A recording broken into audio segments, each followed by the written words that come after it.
Сарбас, мен саған қанша рет айттым? Түсінбейсің ба сен? Түсінбейсің ба?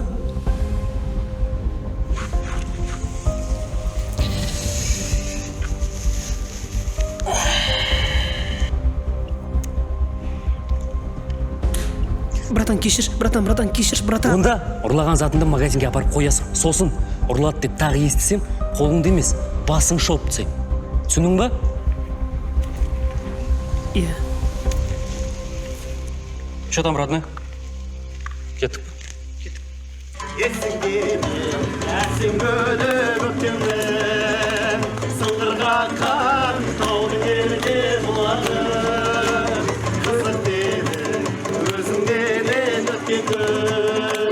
Göz aldığında, sol aldığında dur hadi.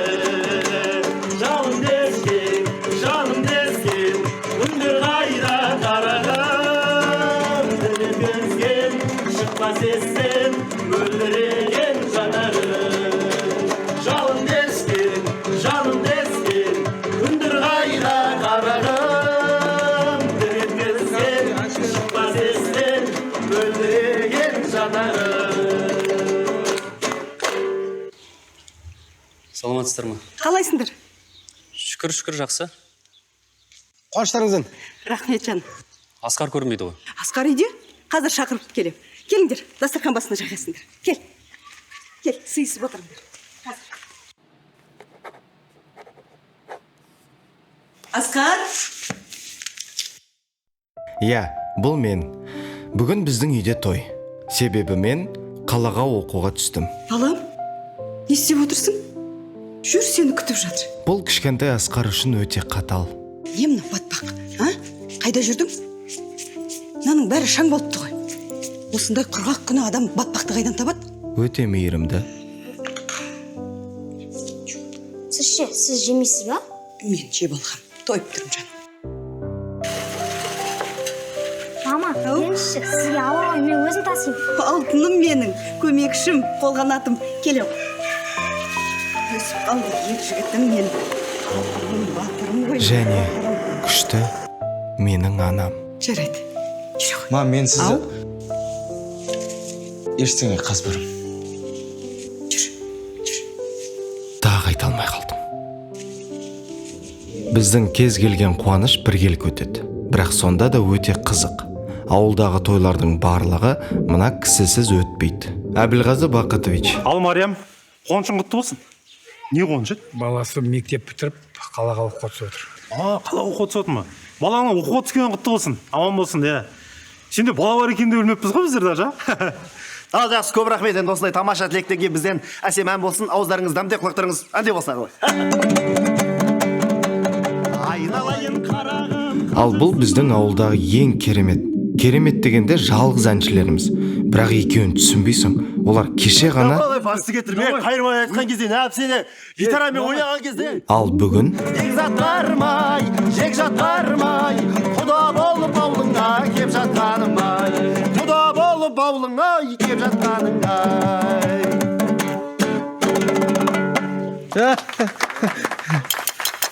Кешірерсіздер, тілек айтып отырайық. Саған бар жақсылықты тілеймін.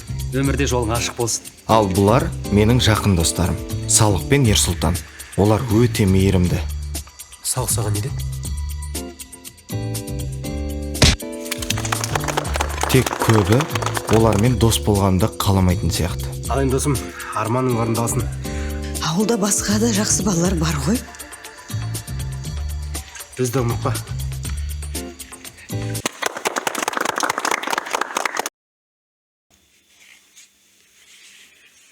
Балам. Заттарын салдың ба? Иә, уайымдамаң, салып жатырмын. Автобусқа дейін кім жеткізіп салады? Салықпен ертіс жеткізіп саламыз деген. Ал өздері де келді. Заттарым сала берейін. Әлі бір жерге соғуымыз керекпіз. Иә.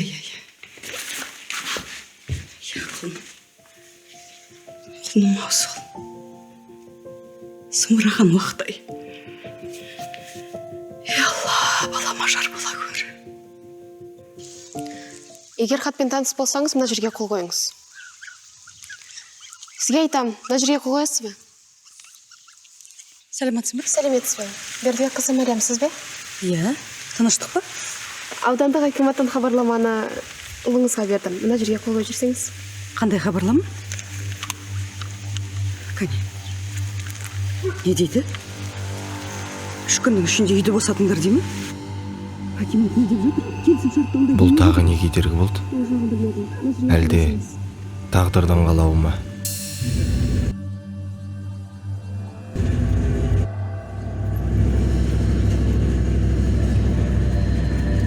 Балам, болашағыңды ойла. Мам, мен сізді қалай тастап кетем? Ештеңе етпейді, мәселе шешіледі. Қалай? 3 күнде ақшаны қайдан табасыз? Бір жөнді болар. Ағайын туыс бар, достар бар, көршілер бар. Мам, сіз әлі күнге шейін соған сенесіз бе? Көмектеспейді олар. Енді балам, айтшы. Асқар, мамаң дұрыс айтады. Сен қалғанда дәл қазір ештеңе өзгермейді. Смело бара бер, біз көмектесеміз. Бәрін айтамыз. Нағыз шешілуі қиын болса, келерсің. Солай ғой ерсің. Иә, мен де солай ойлаймын. Иә, мына акиматтың үйдің ақшасын бірден қайтар дегенін қайдан білдік? Енді маңдайымызға жазғанын көреміз. Балам, ең бастысы сен оқудан қалмаш. Солай дұрыс деп ойлайсыздар ма? Иә. Әрине.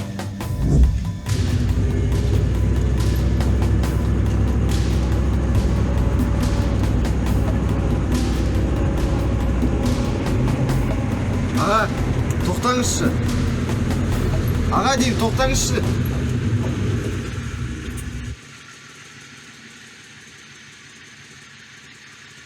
Кеше оқуға түскенімді тойлап, жүрегің айнып жатыр ма? Құсып ал. Жоқ, мен ауылда қалатын болдым. Тыныштық па? Тыныштық.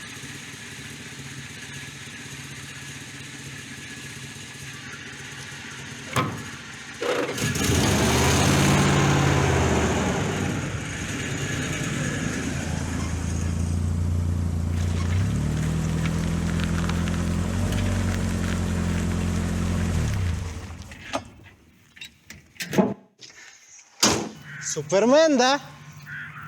Шынымды айтайын, жігіттер, кете алмадым мен. Сен кетпей қалатын білдік қой біздер. Қош келдің досым ауылға. Үйде қол қусырып жата алмадық, Че там, не план? Әзірше ештеңе ойлаған жоқпын.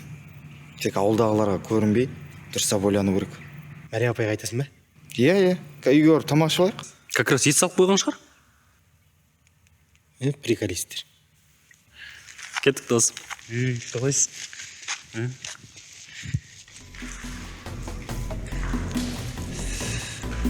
Джеги, менде бір вариант бар. Қандай? Әкімге барып, таныс тауып, сол арқылы шешіп көру керек. Болмайды. Атам айтады. Адамға сенген мұрттай ұшады, Аллаға сенген құстай ұшады дейді. Енді? Мешітке барайық. Ей, кеше түнімен ішкеніңші? Әкімге барайық онда. Оның уақыты жоқ шығар. Уа Самал, өмірді өзіңсіз көрмеймін. Әніммен өзіңді тербеймін. Жүрексің, сұлусың бәрінен де. Махаббатымды бірақ саған дәлелдеймін. Әкім мырза, мақтағаным емес, кіргенімді емес, кіретінді орын жоқ қой. Бірақ сіз нағыз ақын екенсіз. Жігітке жет өнерде аз. 70 өнердің өзі көп емес дейсі айтайын. Әкім мырза, сізге 80 өнерде аз ғой, сіз деген бітімі бөлек азаматсыз ғой. Жоқыңның жақсысы келмеде, жігіттің жақсысы түрмеде деген. Міне, Құдайдың өзі аузыңызға салып тұр ғой. Жат салып отыр. Сен не деп отырсың? Есің дұрыс па? Нені салып отыр осы? Сізді ақындықты айтып отырмын ғой, талантты деп отырмын. Кетші. Бүкіл настроение түсірдім. Кетші бар. Мен саған бір апта бұрын тапсырма бердім. Қандай тапсырма? Самалға қандай жігіттер ұнайтынын біліп білген жоқпын ба? Енді айтпаса не істеймін мен? Біліп білші балашы. Бір тапсырманы орындап білші бар. Бүкіл ақын болып отыр еді мына жерде. Самал жүрегім. Ұмытып қалдым.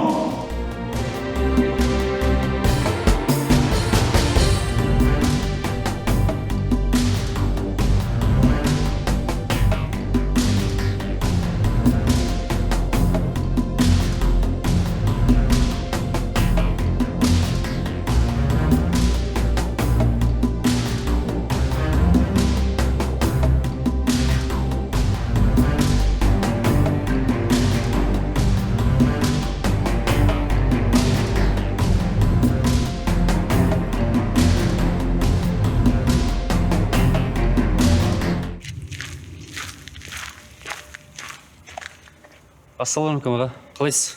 Самал ұстазың інісімесің бе сен? Есімің кім еді сен? Ерсұлтан. Ерсұлтан, саған бір жұмыс болып тұр, шаруа болып тұр. Айта беріңіз. Сіздің де бізге көмегіңіз керек болып тұрғаны. Жүрші айтақ, сөйлесіп кетейші, оңаша да.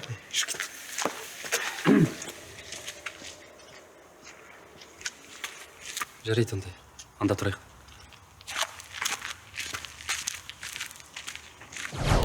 Ерс, жындана бермей, нақты айтшы, не деді ол саған? Ана Ишак әкім. В общем, былай ғой кім. Ердәулет. Ерсұлтан. Ерсұлтан. Сен Самал әпкең бар ғой? Соған бұл жерде ғашықпын. Екеумізге жақсылап бір кездесу ұйымдастырып берсең. Дейді. Сосын. Мен де тупой емес шығармын. Не? Дедім. Ана Ишакқа әкемді қимаймын. Ерс, сен мықты шансты жіберіп алғанды білесің бе? Неге? Қалай неге? Сәтті пайдаланып үйдің мәселесін шешіп алмайсың ба? Жігіттер ренжімеңдерші ұмытып кетпін. Қайттан барайын ба? Мә дейді саған. Неге постоянно тупит етесің сен? Салық, ерс түсінуге болады. Басқа вариант бар шығар? Әкімнен басқа вариант жоқ. Жігіттер, менде бір идея бар. Айта беріңдер. Бұл Самал ұстаз. Ер соған барлығын басынан бастап түсіндіріп берді. Бір қуантатыны, ол бірден бәрін түсінеді екен. Сонда мен оған дәл қазір баруым керек па? Фатай. Тек қана үйді қалай алып қалу керек екенін біліп берсеңіз болды. Біздің аз ғана уақытымыз қалды. Жарайды. Тек бір-ақ рет. Не oldu телефон кіріп кеттің? Ештеңе. Гүлназды хабарласқым келіп тұр ғой.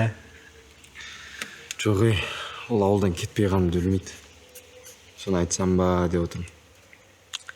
Айтпайсың ау. Неге? Қойын айтсам өсек болып кетеді құрсын. Бастадың ба айтса енді?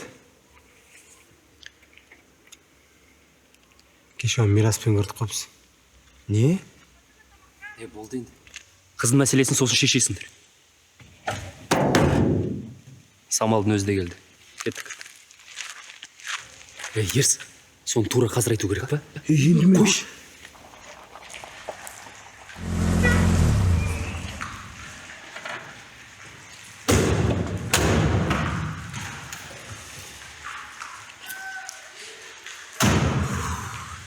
Шатам, қалай болды? Бір жақсы, бір жаман жаңалығым бар. Жаманнан баста арт жақсы болсын. Мен анау әкіммен кешкі асқа баруым керек болып қалды. Бұл жақсы жаңалық қой. Енді жаман не? Ойнайым. Мен оған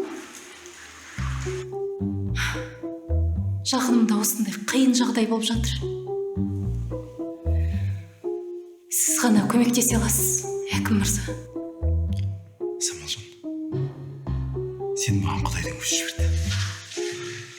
Әкім мырза? Қазір көмектесейік. Қазір звондап жіберейін. Телефон алмай жатыр қазір. Былай қылайық, телефон алмай жатыр. Мен саған жазып берейін. Байлық ауданы талант дейтін жігіт тауып аласың, адвокат. Менің атымнан барсаң,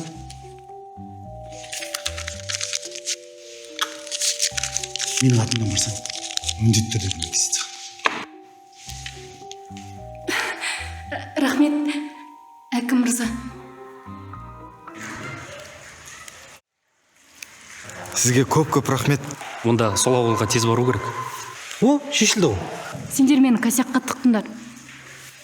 Бүгін бір ойлағанымыз да шешілді. Алда әлі қандай қиындық күтіп тұрған мен білмеймін. Бір білерім, сол сәттерде жанынан табылар адамдардың бар екені. Бастысы да сол емес пе? Адвокат жайлы білгеннен кейін біз таңмен Байлық ауданына шықтық. Родна, махаббат адамға не істетпейді? Неге? Анау әкімді айтам, Самал десе бәрін тастап киіп жіберетін түрі бар ғой. Сол әкімге әпкемді қимаймын. Әлі талай көмегі тиеді.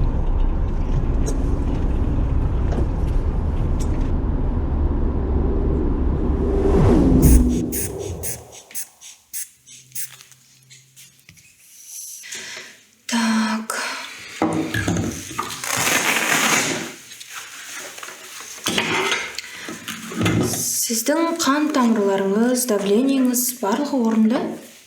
Не үшін келе бересің де? Ұйықтай алмасам не істеймін енді? Сонда сізге ұйықтататын дәрі берейін бе?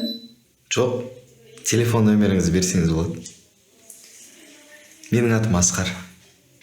Асқар деңіз. Асқар! Асқарик! Асқар! Не олдай ойлап кетсің? Мазаң болмай тұр ма? Иә. Уайымдама, шешеміз. Жұмыс үшін мына машинаны сатсақ та, ақша тауып береміз. Кішкене машинаны сатсақ та дегенде менімен ақылдаспайсың ба? Қойшы сен, саған машина табылады. Ең бастысы қазір үйді алып қалайық. Сосын бәріміз жабылып жүріп, саған машина алып береміз. Енді ол... Ерс, сенің айтқаның дұрыс болып шықты ғой. Не? Гүлназ бен Мирас жүріп жүрген сияқты. Кеш ұстап алдың ба не? Жоқ.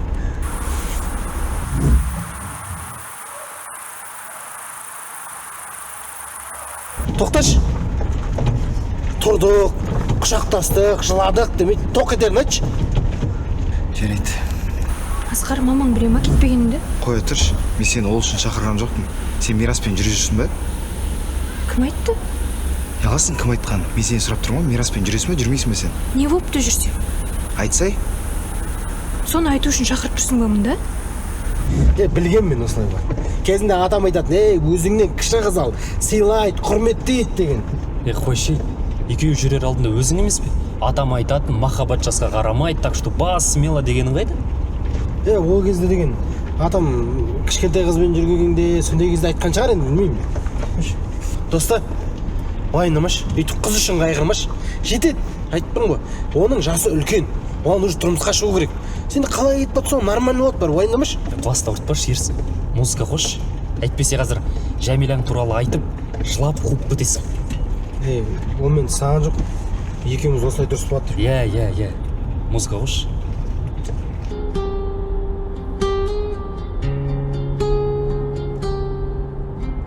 Әкім ағамы керемет, одан артық не керек, қамқоршымыз болып жүр нұрын себелеп. Ауылымызда... Алло, иә анашым. Қалыңыз қалай, жақсысыз ба? Бұлай енді жақсы қыз сияқты. Жоқ. Ресторан, тамада, музыкант, ешкіммен келіспеңіздер. Иә, өзім айтам. Жақсы жаңалық болса өзім айтам, анашым уайымдамаңыз. Аха, жақсы. Әкім аға, үйдегілер асығыс сияқты ғой, Асықпағандашы. Жас болса келіп қалды. Тіпті асып бара жатыр. Жұмыс, билік, ақша, мансап, танымалдылық барлығы бар. Самалды тек қолыма түсірсем арман жоқ. Әкім аға, қыз қалай болшы, жалпы көніп тұр ма? Көнбейтін қыз болмайды, жақсылық. Көндіре алмайтын жігіт болады дейсіз ғой. Дұрыс емес. Көндіре алмайтын әкім болмайды. Әкім барлығын көндіреді, жақсылық. Дұрыс айтасыз. Аға, осы жерде бекіттік қой, иә? Болды. Осы жерде бекіттік. Гүлдендіріңдер осы жерде. Жақсы аға. Уақыт бар ғой бізде. Болды. Мен кеттім. Саған сенем. Жақсы аға, уайымдамаңыз, барлығы болды. Болды.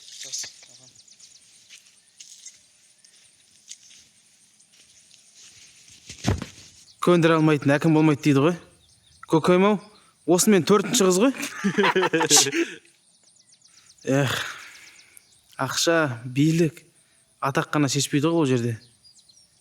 Жүрек, сезім, мінез керек. Мені кім түсінсін? Адушы бір ән айтайықшы, мен андыш. Замакимда керемет, одан артық не керек, қамқоршымыз болып жүр нұрын себелеп.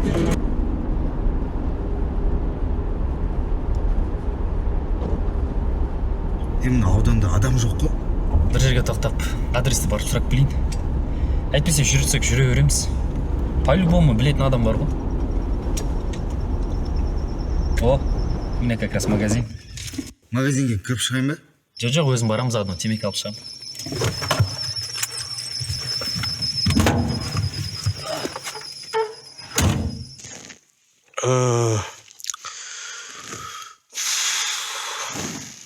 Қажай кетті.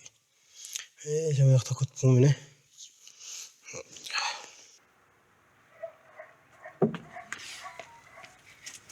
Салақ, қыш, салық.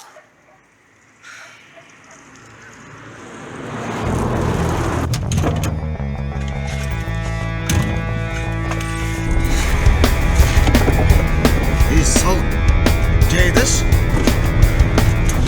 Сен қатты айдаватсың, жайдаш деймін, сал. Қатты айдаватсың сен. Скорость көп деймін. Сал, жайдаш деймін сен. Жайлау. Жайладым. Болды, қойдым, айта берме. Тоқта!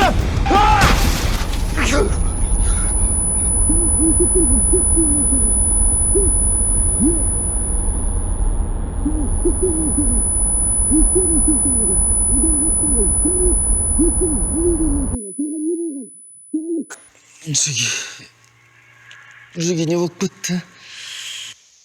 Жітер. Не өліп қалған? Не? Скорость асырма деп, неге адамның айтқан тыңдамайсың сен балаға? Неге скорость? Мына қара өліп қалды сен кезіне. Кешіріңдер. Не? Кешірші. Кешір, мынаның атасына сұрайсың, түсіндің бе? Болды, сотталамыз. Мен рөлге өзім отыруым керек еді. Сен кесірінен адам не ұяды? Неге скорость басады? Ес, қасай бермеш, кетпейсің сен, не болды сонша? Бәрін өзім ойдым алам, болды, қойш, қорықпаш. Қорқам, адам өліп отыр, қалай қорықпайсың сен? Жапшылсың. Жаппайды екенсің. Неге менің қасым жабасың? Жеге, тыныш, анда біреу келе жатыр. Не істеймін сен? Көтеріп алайық.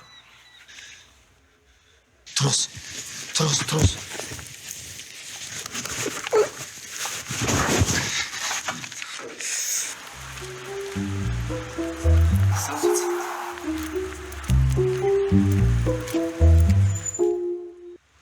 Сотталамыз, жеттер, сотталамыз болды.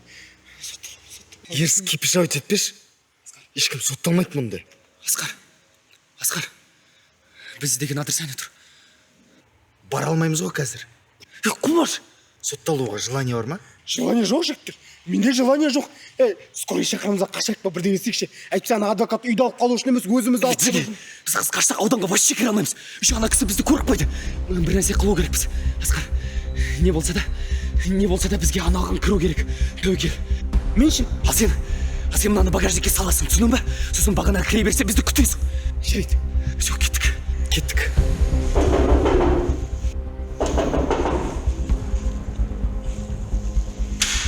Саламатса, ешкім жоқ қой.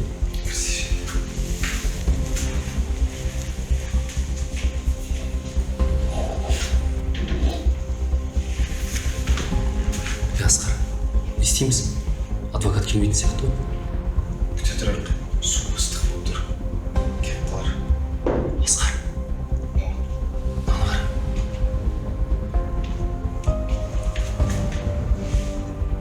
Ерс.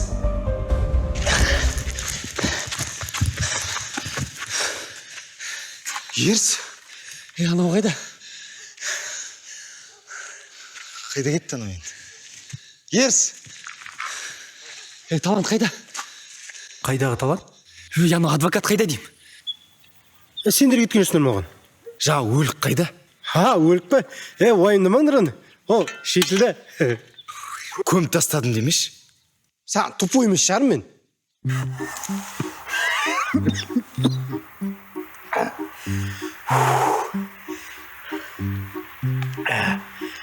Өміріңнің осылай өтетінін білген жоқсың ба? Ренжіме, брата, ешкім шығарып салуға келе алмады. Енді қайда ол? Ол ма? Не оқиды, не тосын еді?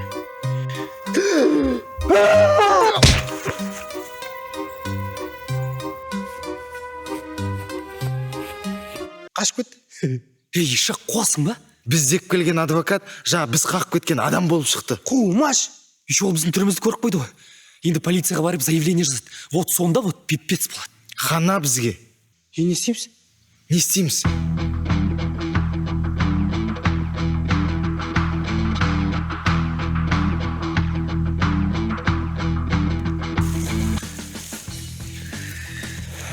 Сіз бізді дұрыс түсінген жоқсыз.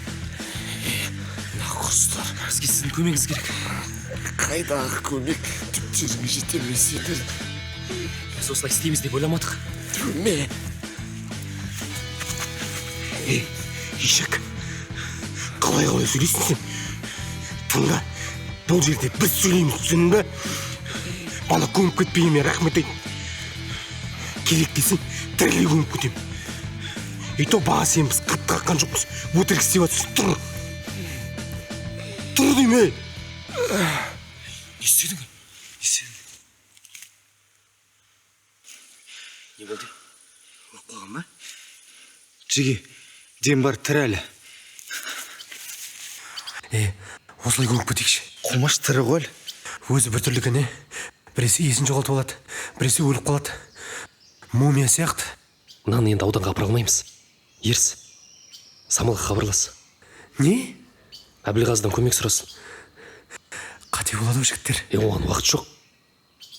Салып дұрыс айтады. Туф.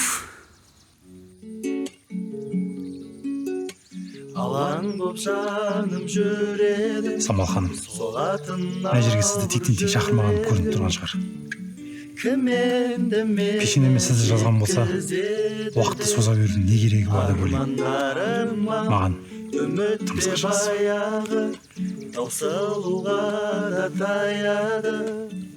Әбілғазы, сізден кешірім сұраймын. Қазір кешірім сұраймын.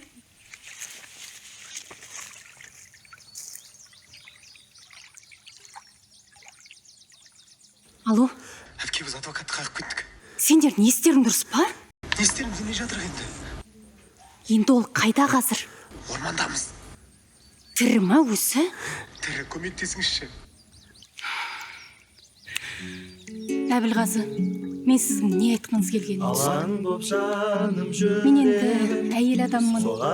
Кішкене ойланайын. Әрине ойланыңыз. Маған сіздің көмегіңіз керек. Қандай көмек?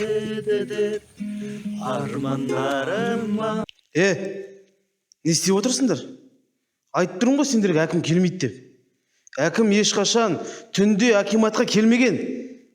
Барлығы мен дейсіңдер ме түнімен жұмыс жасайтын? Осы акимат маған ғана керек сияқты. Маған жүр. Әкім мырза, мен сізге звондап Самал ханым келді дегенде басып тастадыңыз. Мұналар келді деп айтып үлгермедім. Әкім мырза, мен әлі ойланып жүрмін. Сіздің көмегіңіз керек болып тұр тағы да. Көмектесеміз ғой? Қандай көмек? Жапшы аузыңды. Мына біздің адвокат емес пе? Иә, сол сіз берген адвокат қой. Бұған не болған? Біз оны машинамен қағып кеттік. Әкім мырза, мынау деген статья ғой, әкім мырза. Мынаған көмектесуге болмайды, әкім мырза. Сыбайлас боламыз. Әкім мырза, сіздің басыңыз кетеді. Әкім мырза, мына жерден кетейікші, әкім мырза. Мынау деген статья ғой, әкім мырза. Дұрыс айтасың. Біздер таңертеңіз ауылда болған жоқпыз. Иә, кетейік. Әкім мырза, кеттік. Әкім мырза, оңаша сөйлесе аламыз ба? Оңаша? Әкім мырза. Жігіттер,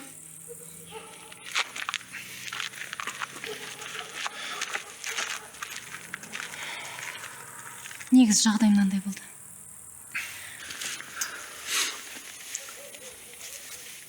Ерс, әпке мықты ойнатып қояды ғой. Базар жоқ. Не істеп жүрсіңдер сендер? Неге тыныш жүрмейсіңдер? Неге бір жерлеріңді қысып жүрмейсіңдер? Саған не жоқ? Тірі ме өзі? Өлтіріп алдық. Өлтіріп алдық? Мына статья жігіттер. Мына деген статья жақсылық. Бұл жақсылық емес. Әбекең айтып көріп мына тірлікке араласпасын деп. Бұл жақсылық емес. Әке, қазір заңға қайшы тірлік істейін деп тұрғанымды білем. Бірақ өзімнің қара басымды ойлап, мен халқыма көмектесе алмай қарап тұра алмаймын. Оны сен өзің жақсы білесің. Сондықтан басымызды қатерге тігіп болса да, ауылдастарымызға көмектесуіміз керек. Базар жоқ, сотталуға дайынмын дейсің. Иә, әрине. Елмен жермен біргеміз деп жатқаным ғой. Көп рахмет. Самал ханым, рахмет айтпаңыз, бұл менің азаматтық борышым. Ең бастысы өлген жоқ, қазір оятып аламыз. Қандай план? План былай. Махаббаттың күші қаншалықты мықты екеніне көзім тағы бір жетті. Адамның сол бір жан үшін істей алмайтын ісі болмайды екен. Ол мейлі оқушы, тракторист, әкім болсын. Махаббат, ол әр кезде махаббат. Біз мана аудандағы больницке апара алмаймыз. Сондықтан ауылымыздағы Гүлназ дәрігер шақырып келіңдер. Не? Не естісең сол. Барып шақырып кел бар. Одан басқа дәрігер жоқ па? Жоқ, сендерге көмек керек па, керек емес пе? Асқар, жүр. Машинамен тез барып келейік. Сендер екеуің маған ішке кіргізе беріңдер. А біздер Самал ханыммен көмішті кіріп дайындай береміз. Жүріңіз.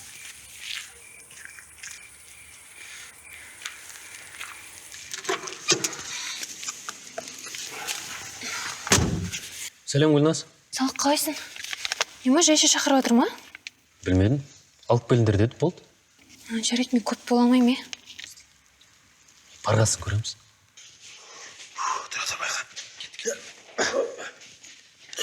Мынау өгіздей ғой, аппауыр.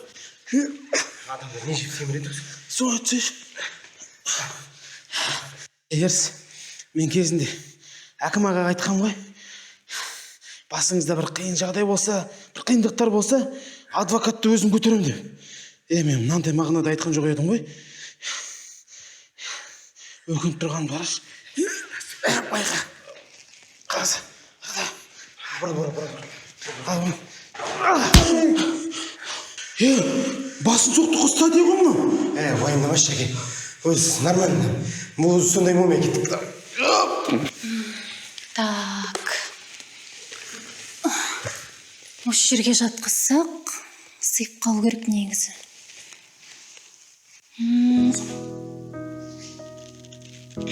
Әкім мырза. Әкім мырза демеш маған. Мен сен үшін біраз нәрсеге баратынымды саған дәлелдегім келеді. Рахмет.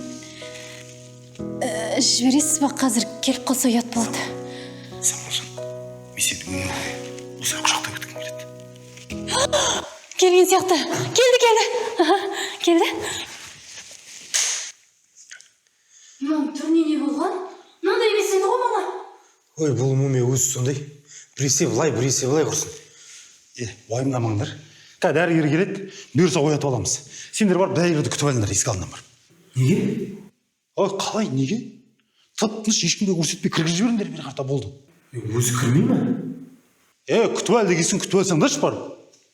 Бар күтіп алыңдар бар. Сосын не есік жоқ кетші.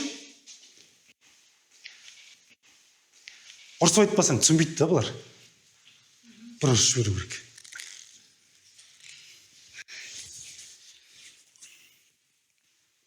Самал. Келіңдерші. Қас. Самалжан, мына сөзін аяқтай алмай қалдым. Саған дейін махаббаттың не екенін білмеппін. Адам өз өмірге бір рет келеді. Соны өзіңмен бірге өткізсем бе деймін. Әкім мырза! Тоқтаңыздар, сонда машинамен сіз соқтыңыз. Жоқ, мен емес, мыналар соғып маған әкеліп тұр. Ол оянды, сосын сіз қайта соғып талдырып тастадыңыз ба? Мен емес соққан. Мыналар соққан, міне маған әкеліп тұр. Ол ғой бірінші соққан. Конечно, ол соғады сені. Сен барып машинамен соғып тұрған жоқсың оның бірінші. Еще мен көтеріп жатып жерге бір соқтың ғой. Так, тыныш. Мен тексеріп тұрмын, жағдайым мәз емес. Менің түсінуімше, бұл кісі оянған, кейін соңғы соққан адамсыз, демек сіз кінәлісіз. Қалай мен кінәлімін? Гүлназжан, мен әдейі соғайын деп соққан жоқпын ана. Самалдың қолынан ұстап бүйтіп. Балық әңгіме айтып жатқан кезде оянып кетті де, мен көмектесші. Әкім мырза, мен сізге телефон соқтым, көтермедіңіз ғой? Жапшы аузыңды. Енді көмектескенде білмеймін. Сіз мен әкемнің қарызын сұрап жатырсыз, мен ол ақшаны әлі жинап үлгерген жоқпын. Мен уақытым бола ма, болмай ма білмеймін енді. Әкеңнің ақшасы маңызды емес. Мына кісіге ем көрсетсең болды. Кешірім. Полный кешіресіз бе? Полный кешірім. Анау сияқты. Әлде қандай болып тұр өзінше ол. Көмектеспей қойсын. Асқар, жапшы аузыңды. Гүлназжан, мына кісі қалай көзін ашады, әкеңнің қарызын дәл солай кешірем. Жарайды, онда келістік. Онда маған медпункттан заттар алып келу керек. Бол, бар, ақ көріңдер.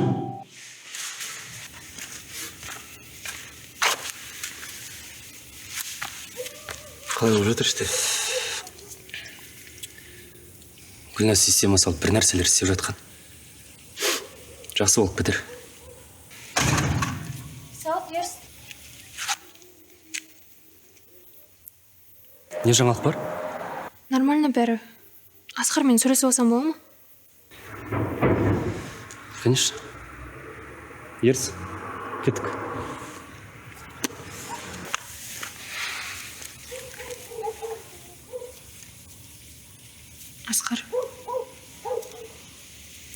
Не айтқың келді? Асқар, осы іс біткенше бір-бірімізге жақсы отношение жасайықшы. Білем, сен үйің үшін, анаң үшін жүрсің, ал мен әкем үшін осында жүруіме тура келіп тұр. Түсінші мен. Түсінші?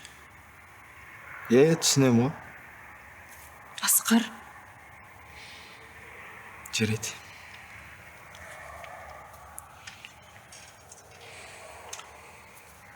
Гүлназ дәрігер, әкім шақырып жатыр. Жарайды, рахмет саған.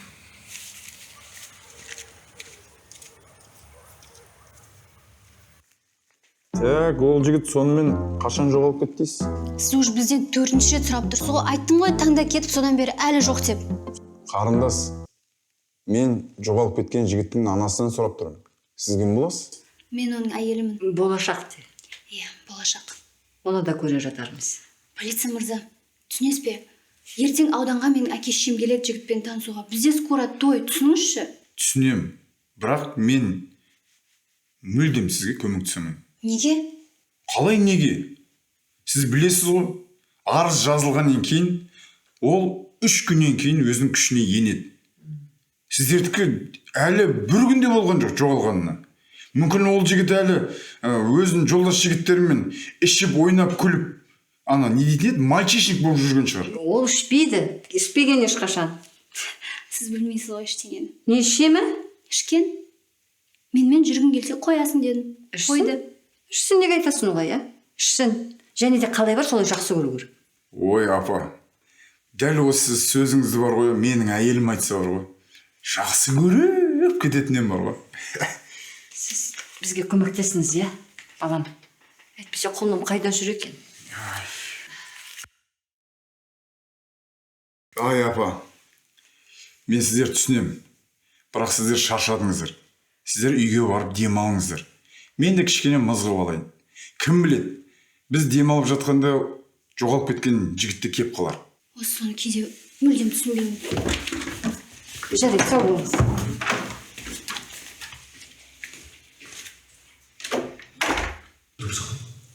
Аға, осымен 3-ші рет сұрап тұр. Сұрай бермеңші, нормально бәр. Содан наны қараңыз. Қалтасында дәрісі жүрген, өзінің талма ауруы бар ғой деймін. Талма ауруы? Талма ауруы болса да болмаса да бұны талдатып тұр ғой. Аға, уайымдай бермеңші, нормально бәрі.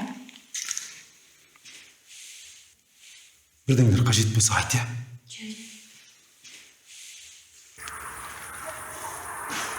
Жігіттер. Ау. Ренжімеңдерші.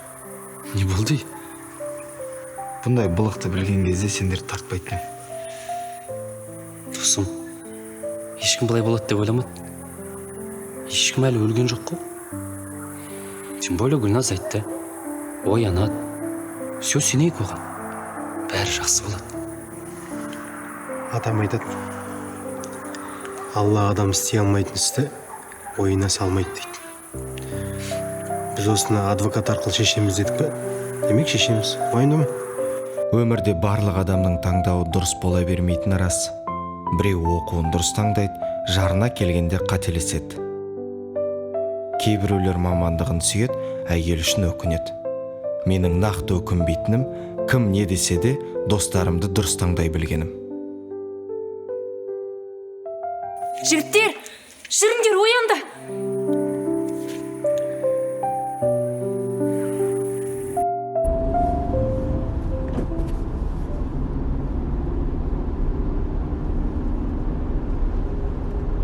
Гүлназ?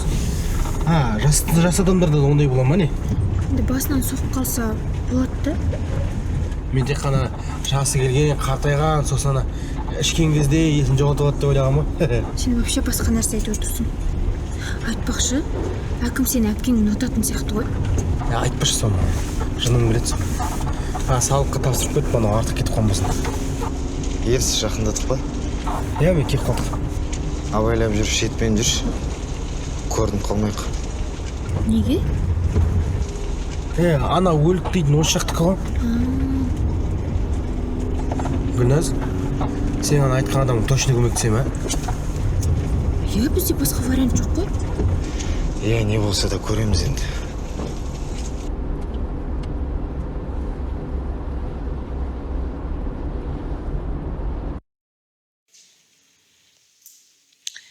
Қарны ашпады ма екен, а? братан, қарның ашпады ма? Маған әже бауырсақ пісіріп қойған шығар. Мен барып келейін. Отыр. Тұрма. Отыр. Біз көріп келеміз барып. Мен әжемді көргім кеп тұр. Қоғама, әжесін қайдан тауып береміз? Негізі Гүлназ дәрігер тамақ ішу керек деп айтып кеткен.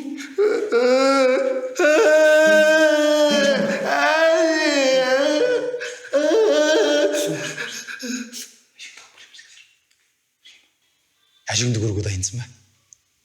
Әжесі!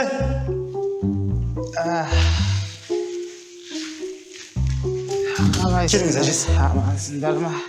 Келіңіз, отырыңыз.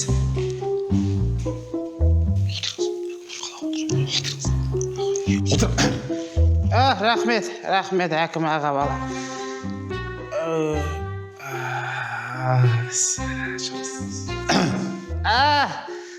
Балам, қайсың менің баламды ренжіткен, Мынау кім?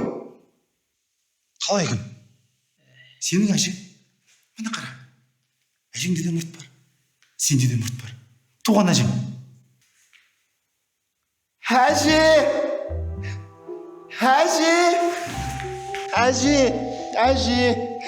Қалайсыз? Мен сізді баяғыдан бері іздеп жүрмін ғой. Қайда болдыңыз? Мен деген жаңадан шал тауып. Міне балам, печенье. Саған топленовый молоко деген пешін алып келдім. Кір. Саламатса. Айта беріңдер, тыңдап тұрмын. Не ғой, біздің бір танысымыз ауырып қалып еді, соған сізден көмек сұрап келіп тұрық, бір көмегіңізді берсін. Ол дәрігерлер емдей алмайтындай не болды екен? Сен дәрігерге біліп тұр ғой бірге. Не ғой, емдей алмағанда о кісі басынан соқ қалып, сол есін жоғалтып алды. Бүпе сияқты болып қалды анау. Қалай болды? Былай болды.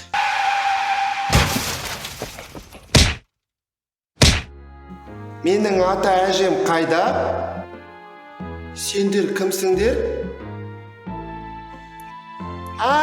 Сендер папамның достарысыңдар ғой. Папам бізді неге тастап кетті?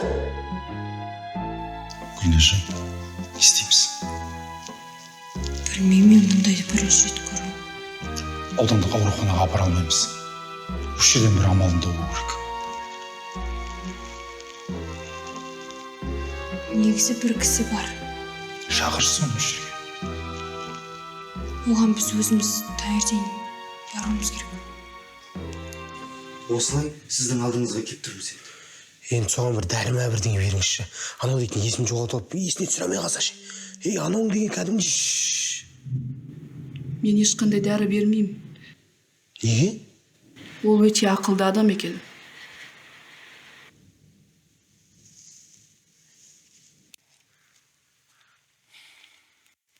Әкім мырза, біраз отырып сабыр сақтап демалсаңызшы. Қалай сабыр сақтайсың? Ауданнан біреулер келіп қалса не істейміз? Ана арда қайда кетіп қалды? Жоқ әлі. Өздері емделіп жатқан жоқ па? Келіп қалар енді, біраз күте тұрайық кішкене. Анау да қайдағы жоқ шығарып, әжеммен оңаша қаламын деп. Өзіңіз ғой енді, әжесі қылып жәкеңді киіндірген. Қалай киіндірмейсің? Анау бақырып жылайын деп жатыр, біреу естіп қойса не істейміз? Күтейік енді, сәл шыдайық. Әжесі немересімен сөйлесіп алсын. Бүйтіп шыдап тұра алмаймын. Барып ішті қарап қайтайын. Ендігі еміп болған шығар анау да.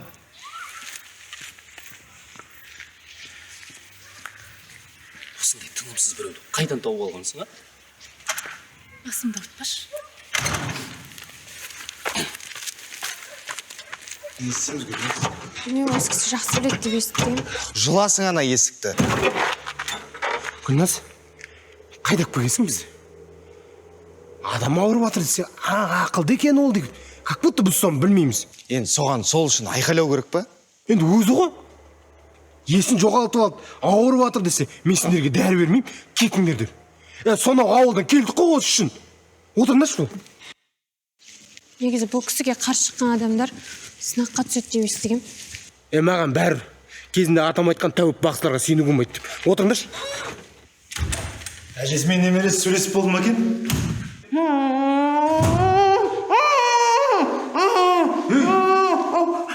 әкім мырза, анау. Не болды, айтшы. Анау өтірік істепті ғой.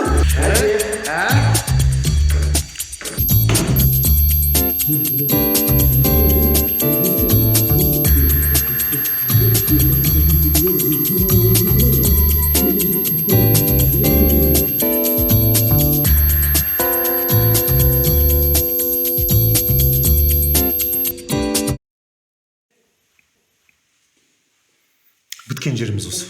Әкім мырза, ананы қалай да ұстау керек, әйтпесе барлығымыз тоқтатады. Сонда мен лоқ қылып кетіп отырмын. Солай болып тұр ғой. Мына ауылда мен ешкім лоқ қыла алмаған. Өзім ұстап, өзім сазайын берем. Не істейміз, не план? Пистолетің қайда мен? Аны алып кетті ғой.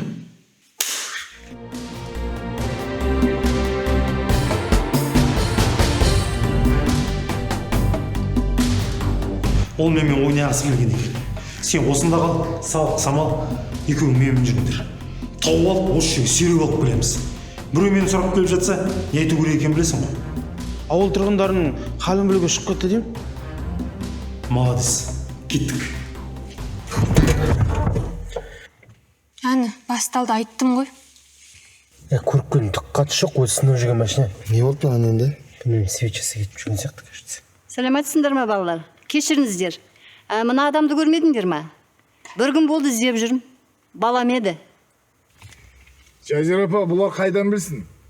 Машина, тем более біздің аудан машинасы емес. Қазір, қызым, көрмедіңдер ме, айтсаңызшы? Жоқ, көрген жоқпыз апай. Ауданға өзіміз жаңа келіп жатырық. Не, көрмедік. Жоқ. Сәлеметсіздер ме? Бара берсеңіздер болады.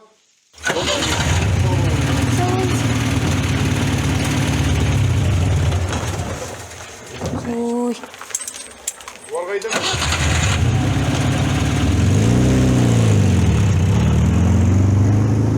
Уайымдамаңыз, біз жоғалған заттарды да тауып жатырмыз, жоғалған малдарды да тауып жатырмыз.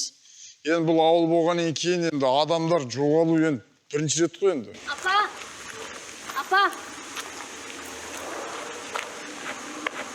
Қалам қайда? Сүйікті келіңіз келді. Әуелі амандассаң, сіздің балаңызды мен мама мен папам күтіп отырған білесіз бе? Осылай қашып кететіні бар екен. Тансам деп неге алдайды? Айналайын, кім қашып кетті? Кімді тығып отырым, айтшы? Кім білет? Әйтеуір сіз біздің бірге болғанымызға риза емессіз ғой. В общем, балаңызды 2 сағат күтем. 2 сағатта келмесе не? Өз обалы өзіне. Аудандағы барлық жігіттердің бәрі мен артынан жүгіретін өзі де білетін шығар. Пай, шіркін, не дейсің, сонымен? Қазір соғыс заманы емес, біреуді күтіп отыратын. Сау болыңыз. Сау бол, айналайын. Бар соның біреуіне тиіп ал. Бақытты бол, айналайын. Бар. Ой, мына қыздың самооценкасы мощный ғой. Құш құрып кетсін. Жүріңіз кіріп. Қайда? Қалай қайда? Балам бүгін келмесе де, ертең келмесе де күтем. Әртөр аман болсыншы. Анау балгерге бір түрлі сенбей, сенде. Жазира апа,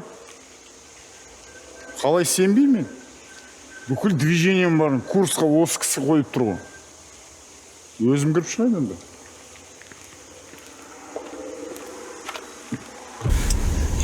Жаңағы адам ана кісінің мамасы сияқты ғой, уже участковый іздеуге шығыпты. Іздейді ғой енді. Отбасысы бар. Ана апа бізге жаман қарады негізі. Уайымдамаңдар, сезіп қойды деп ойламаймын. Олардың да көріп келген бір түрлі. Тез есін жидыртып, құтылу керек еді содан. Тоқтаңызшы, әкім мырза. Ау? Олардың осы орманда екенін біліп тұрсыз ба? Мен ата-бабам кезінде аңшы болған. Біз білмейміз, біз сеземіз. Мықты. Ауданға баратын жалғыз жол осы. Мен бұл орманда бес сағымдай берем. Жүріңдер. Мынау аңшы ғой? Әзіл ғой, қош, самал. Еріс, тоқташ. Не болды? Тоқташ дейм. Не болды? Асқар бәрі дұрыс па? Қазір келем мен, күте тұрыңдар осында.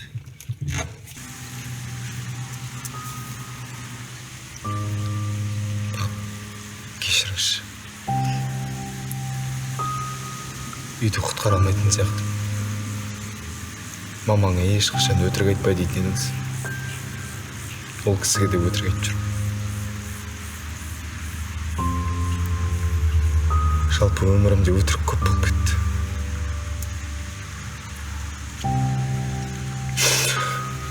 Жоқ, бұлай дұрыс емес, мен сынбауым керек. Жоқ, менің осы іс қолымнан келетін болса, хотя бы бір белгі беріңізші. Әйтпесе құрдан босқа жүрген жоқпын ба, бәрін косякқа тығып. Егер үйді құтқара алмай қалатын болсақ, ауылдан бір жолата кетеміз деп жатыр мама. Өтінем. Жарайды, мен кеттім. Асқар, кеттік па? Иә. Асқар, не ғой саған қазір қиын болып жатқан бәріміз білеміз. Достарың да мен де көмектескім келеді, сондықтан.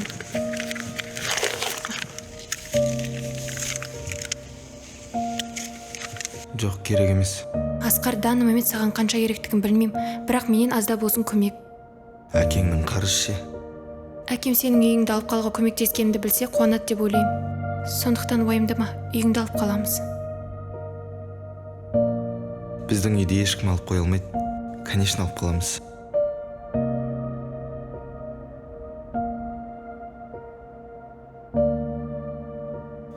Қос қашық. Жүріңдер енді. Рахмет.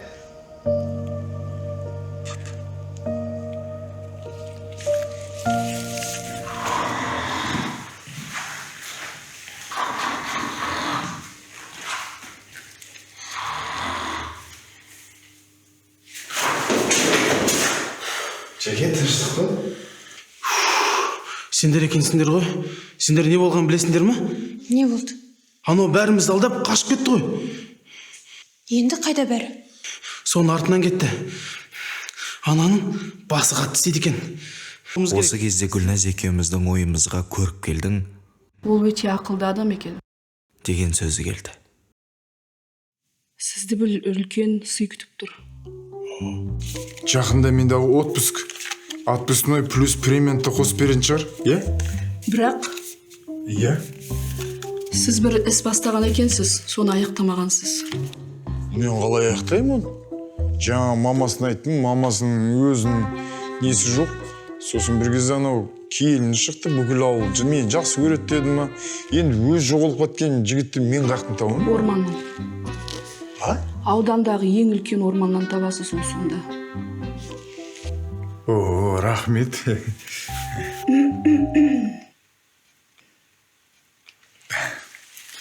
Әбден өзім алып үйреніп қалғаннан кейін ба? Беріп үйренбеген мо? Рахмет. Ерсерге хабарластың ба? Не істеді екен? Жоқ, ода телефон жоқ. Одан кейін оған біреу көріп келмен ұрыс деді ма? Енді жүр, машинасын оңдата алмай. Асқар, не ғой? Мама звонып отыр. Алсай? Не дейм? Ал енді. Алло? Ау, мам. Иә. Жақсы өзіңіз.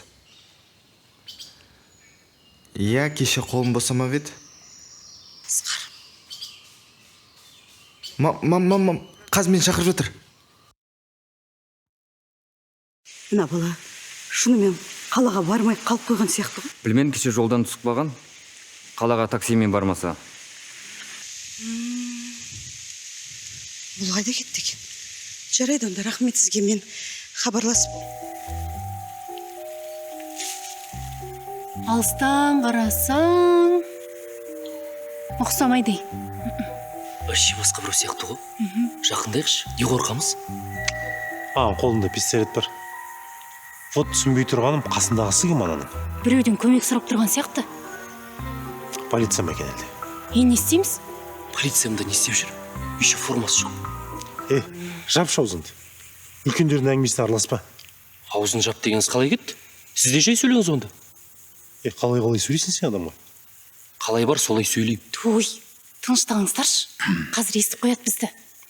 Мына жерде мен капитан. Самал ханым сержант. Бір адам айтқанын тыңдаймыз. Тыңдамайсың ба? Баса бер. Қалғым кеп тұрғанда Шамал. Кеттік, Самал. Бас онда. Салық, негізі бір адамды тыңдап соған бағынғанымыз дұрыс болар. Өзім оқыстайым. Ей, Салық, қайда кеттің? Адасып кетесің. Бара берсін, жалғыз өзі не бітірер дейсің ғой. Әкім мырза, аналар жоқ болып кетті. Уайымдамаңыз, менде план бар. Екеуіңді бірге ұстаймыз. Ең бастысы мына мылтық тығып кетейік бір жерге. Жүріңіз. Асқар. Ту, Асқар деймін. Ай, аяғым. Аяғым. Ай. Не болды, Гүл? Аяғың... Как көрсетші? Так, бар. Сұлтан, амансың ба? Саламатсың, Мария апай. Қалайсыздар? Аманбыз. Не істеп жүрсің? Мына мәшасын қойып, соны аңдап. Мен де сол Асқарды іздеп. Айтпақшы, сен Асқарды көрген жоқсың ба? Жоқ, көрмедім.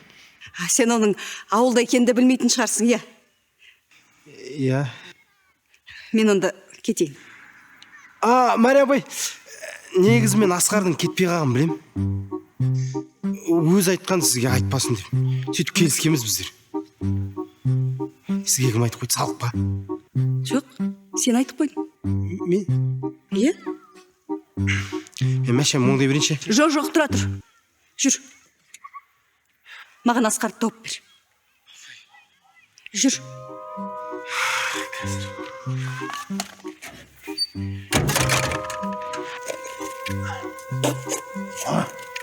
Қазір мен дайын болып қалдым. Мына жерін шамалы алып жіберем болды сонда. Әкім мырза. Осыған екеуі түсіп кетеді дегенге сендісіз ба? Сендімін. Бізде басқа амал жоқ. Олардың қолында пу-пу. Ай, күмәнім бар. Күмәнданбаңыз. Ауылда үлкен кісілердің жартысы неге балдақпен жүретін білесіз ба? Неге? Осы ғой. Кішкентай кезімізде талай адамның аяғын сындырғанбыз. Қойыңызшы, рас па? Қалжыңдаймын. Әзіл ғой. Болды, дайын болып қалды. Қазір мынаның бетін жабамыз. Шамаға барып тағаламыз да күтеміз. Болды. Открывая дверь без ключа. Ча-чу-ча-ча-чу-ча. Бек, бек, бек, бек. Өрлі деген ән қашан шығады екен? Так, Шерлок Холмсты бәрі мақтайды. Бірақ онда бір тәуі бар шығар. Анда барып кел, мұнда барып кел деп айтып келетін. Мүмкін емес қой бұлай. Талант. Осыдан тауып алайын. Деланы жақсылап тұрып жабам. Сосын отпуск. Шардара, Алакөл.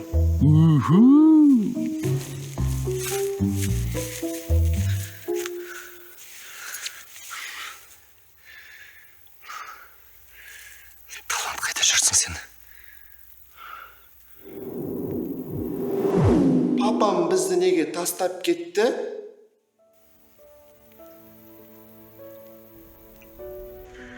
Қой шайханым, мен әке болуға дайын емеспін. Сен білдің ғой солай болуы мүмкін екен. Не үшін одан осының бәрін бастадың? Мүмкін қателескен шығарсың. Қалай қателескен шығарсың? Салық, мен 3 рет тексердім. Сен сонда өз баламнан өзін бас тартқың келіп тұр ма? Енді ол былай ғой. Мен жақсы көрем деген қайда сен? Айғаным, тыңдашы. Бала менікі екеніне ешқандай дәлел жоқ қой. Салық, сен қуасың ба? Мен жалпы мысал ретінде айтып отырмын. Бәрі де мүмкін ғой. Не істейсің енді маған? Мен дайын емеспін. Сен де дайын емессің. Мен ол баланы туам. Кезінде сені мама не үшін алдырмаған? Шай сөйле. Қалай екен? Бұл бала өмірге келеді. Талай адам әкесіз өмір сүріп жүр. Құдай жазаңды берсін. Не болып кетті? Қой тұрайын. Неге келмей жатыр? Талант, осыдан ұстайын сені. Асқардың үйін қинап тұрып алып берем. Әкім мырза, сізге көп рахмет. Не үшін? Бізге көмектескеніңіз үшін. Сіз керемет әкімсіз. Самал, мен сізге жақсы жар, керемет әке бола алатынымды дәлелдегім келеді. жақсы әкім бола жатармыз.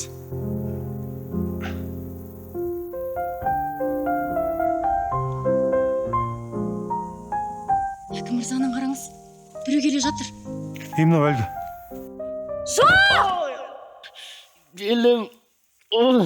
Белім сынған сияқты. Қой, сынса былай жатпайсың.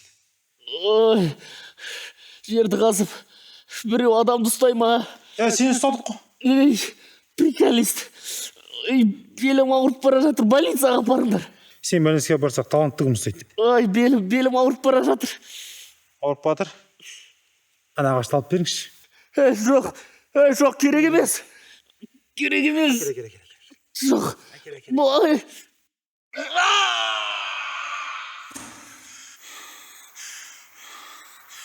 Опасно. Қауіпті. Не болып жатыр өзі, а? Тоңғыртуларды акиматқа кетіп батыр дегенді естігем. Оларың кім? Сіздің болашақ келініңіз ше? Гүлназ ба? Иә? Олар жүріп жатқан жоқ екен ғой. Әлде жүріп жатыр ма? Негіз ше? Екеуің бір-бірін жақсы көретін көздерін ақ көрініп тұр ғой. Ана Гүлназдың үлкен екені байқалмайды да. Сіз қалай ойлайсыз? Қойшы, жүрші. Мария апай. Осы жерде күте тұрыңыз, мен Асқарды өзім шақырып шығайын. Жоқ, мен Асқарды өзім көруім керек. Өзім барым. Жақсылық. Саламыз апай. Кешіріңіз, сізді байқамай қалыппын ғой. Мына біздің көз деген, зрение деген кетіп қалған ғой. Таңертең кешке дейін компьютердің алдында деп. Жақсылық. Асқарым қайда? Асқар кетіп қалды ғой. Кеткен жоқ. Акиматқа келді деп Ерсұлтан айтқан. Акиматта? Акиматта ешкім жоқ. Мен жалғыз өзім жұмыс істеп жатырмын осында. Қалай?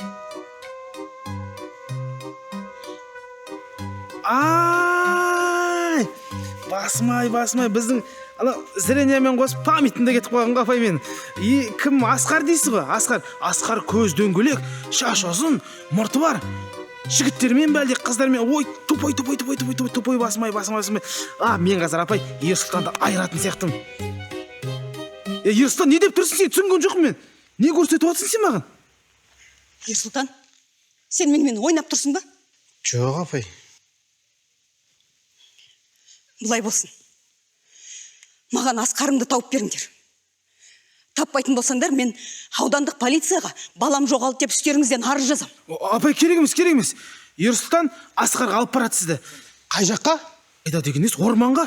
Орманға кетті ғой барлығы. Апай, мен өзім алып баратын едім, мен әкім мырза жол жүріп кеткен ғой. Мына жұмыстың шаруаның бәрі маған үйіп төгіп тастап кеткен ғой. Қағаздары істеуің керек, Ерсұлтан сізді алып барады. Ойымдамаңыз, Ерсұлтан, апайды алып бар, жарай ма? Жақсы апай, жолдарыңыз болсын. Сау болыңыздар, кетті мен. Жақсы, сау болыңыздар. Ерсұлтан. Апай, мен білген жоқпын олардың орманда екенін. Акиматта деп ойладым ғой мен. Орманға барамыз.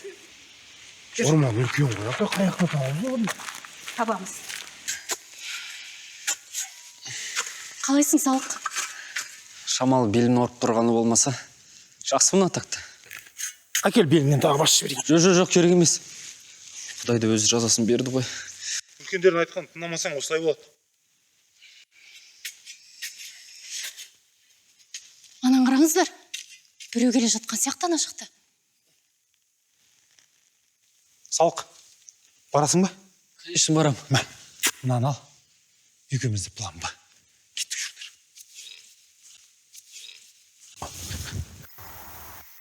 Сенен негізі күшті дәрігер шығады. Қайда дәрігер? Рас айтам. Рахмет. Бірақ сен маған бір майка қарызсың.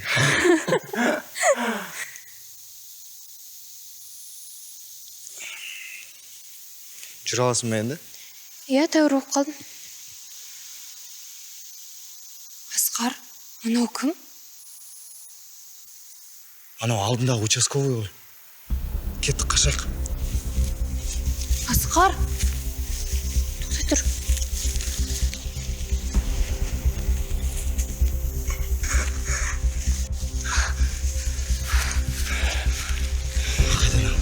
Білмеймін. Жоқ сияқты.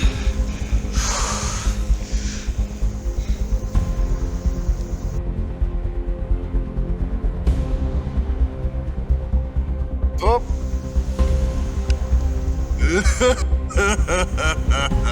Стал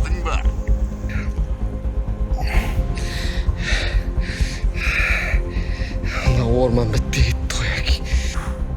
Адвокатты қағып кеткен соң бірден больницаға неге апармадыңдар? Апа, шынымыз айтайықшы. Біз қорқып кеттік. Өзім үшін емес, сізге көмектесе алмай қаламыз деп қорықтық. Ай, сонда анасына көмектесем деп кісі өлтіру керек пе? Ол кісі өлген жоқ, тірі апа. Қайдан білесің?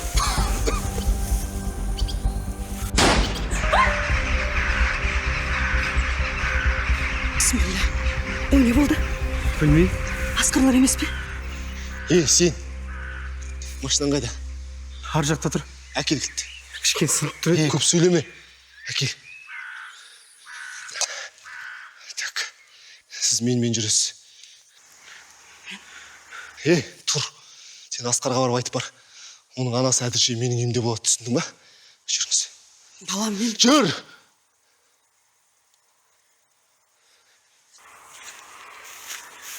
Мария апа, қорқпаңыз. Біз сізді құтқарып аламыз, Мария апа. Иә. Асқарды тауып ал, Асқарды. Жаңа не болды, а? Аға, барлығын мойындаймын сізге. Уәде берем. Ан жаққа барайықшы.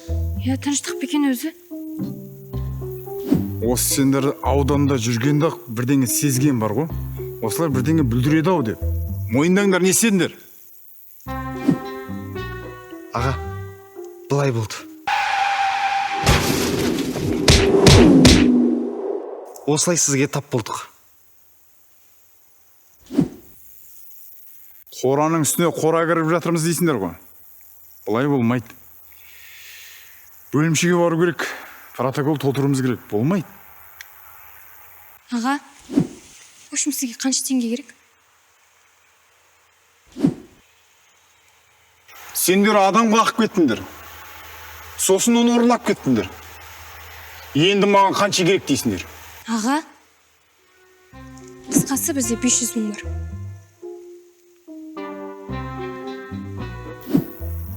Кассо 500 мыңды алмасам, сендер жылайсыңдар. Алсам, өкімет жылайды. Тірі ме өзі? Тірі. Ең басы тірі ғой. Әкел онда. Бала шаға жыламасыншы ең болмаса. Аға, қалжыңдап отыр. Асқар, бер. Ақша әкеңдікі емес. Бересіңші.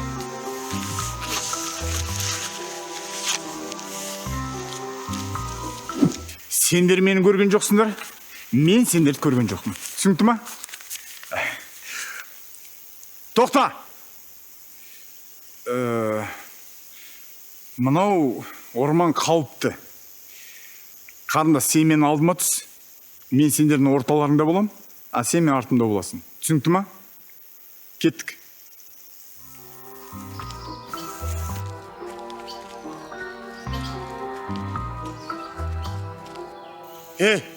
Сендер ма? Ассалаумағалейкум ағам, ат тұса жаздадыңыз ғой? Ат тұсау керек еді сен, Ишак. Бағанадан бері іздеп жүрген сонда сендер ме не? Қасыңда ағайды. Қуат па? Ол әйел толғақысы бір адамға кетіп қалған сол. Демалып жүргенбіз ғой, жақта өзіміз. Өздеріңіз жайшарысыздар ма? Ерігі бе? Ерігіп жүр. Дұрыс қой, жұмыстарыңыз ғой. Сен бар ғой қазір.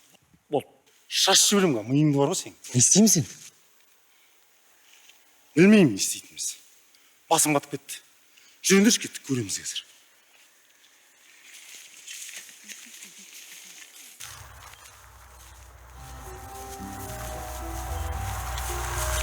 Тыныш! Мына жерде біреу жүрген секілді. Қайда? Тұра тұрайық. Қайда аға?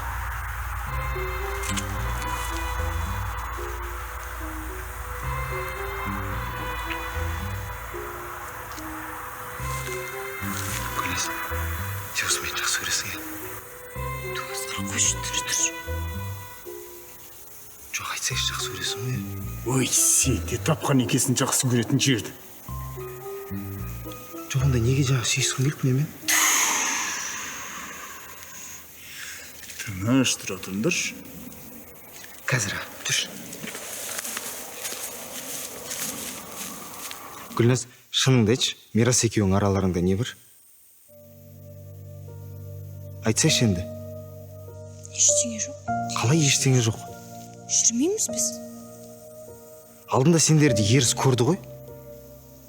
Сендер солай ойласын деп әдейі жасағам. Неге? Енді алдында... Гүлназ, айналайын. Асқарым сені жақсы көретін білем. Сені жаман қыз деп тұрғам жоқ. Бірақ Асқарыма оқу керек. Ол әлі жас. Жастық өмір алда. Ал саған үлкен өмірге қадам басу керек. Өтінем, бір-біріңе кедергі болмаңдар. Солай Мариям апай айтқаннан кейін екеумізден түк шықпайды деп ойладым. Жоғын қоя тұрш, сен мен жақсы көресің ба? Иә, жақсы көрем. Болды ғой енді.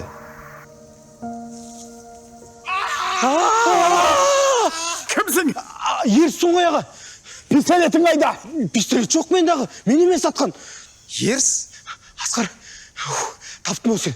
Жүрш, брат, әңгіме бар бір. Айта бер жосында. Жүрш дейін бір әңгіме бар. Бұл кісі бәрін білет, айта бер. Мынау біздің аудандағы анау екеуін бірге жүретін жігіт емес па?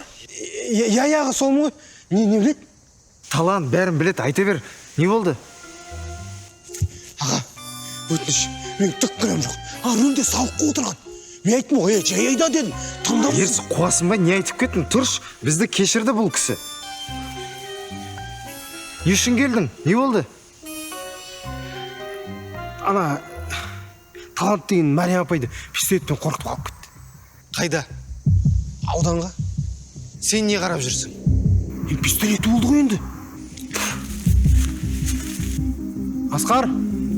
Асқар! Оппана! Орлықтың үстіне орлық болайын деп жатыр. Қызық енді басталады.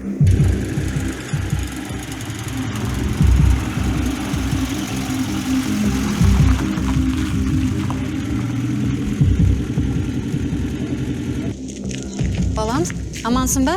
Қалайсың? Көріпсіз болмам. Балам, не болды? Тыныштық па? Тоқташы. Осында боласыз. Балаңыз келгенше. Балам, не болды саған? Мама, араласпайықшы. Қалай араласпай? Менен жасты адамды қамап қойдың ғой. Не болды, айтшы. Мына кісінің баласы мені ұрлап алып кетті, ауылына апарып қамап ұстап отырды. Енді? Енді осында келсін, басқаша сөйлесем. Балам, ең бастысы амансың ғой, соған қуанбайсың ба? Не айтып тұрсыз? Балам, Талант. Құдайым-ай, тыныштығыңды бере көр. Баламды сақтай көр, жалла.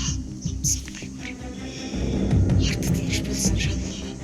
Балам, мен де ойымдадым, сені таппай. Ең бастысы амансың ғой. Балам, тыңдашы, анау сенің балнұрың бар ғой. Сен бір күн болмады деп, анау әкіміміз Омардың Айдосқа тиіп кетті. Қойыңшы, невозможно. Балам, мен саған неше рет айтам, ол сенің тенің емес. Ой, жас, мағам жас керек, жас мені тыңдайды, ойбай бүйтем сөйтем дедің. Махаббат қиын кезде сені қолдап, сені түсініп, сен үшін кез келген сынақты көтеретін адамның сезімен өлшенеді, балам. Мүмкін емес, сенбеймін. Бар да өзін көріп кел.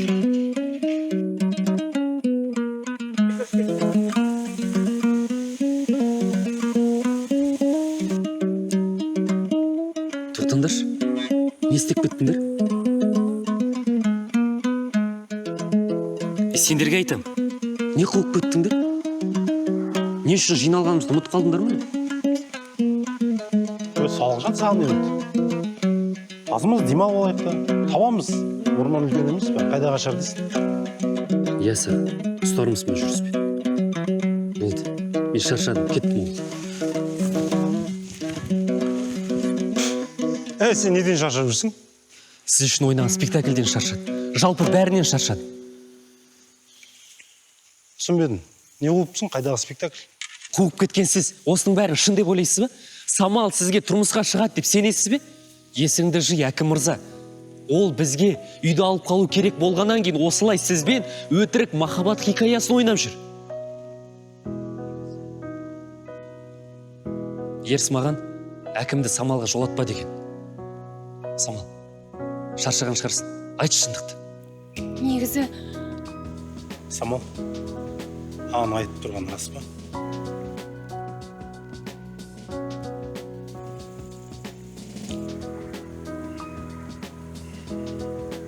Мен бұрын соңды махаббаттың бар екенін сенуші едім.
Міне пап, сіз айтқандай күнделік жазуды әдетке айналдырдым.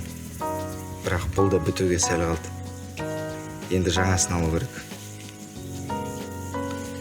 Сіз менімен мақтанғыңыз келгенін білем. Енді мақтансаңыз болады. Себебі мен үйді алып қалдым. Аға, мен кешіріңізші. Мен бұлай болады деп ойлаған жоқпын. Кешірім сұрамай ақ қой, Асқар.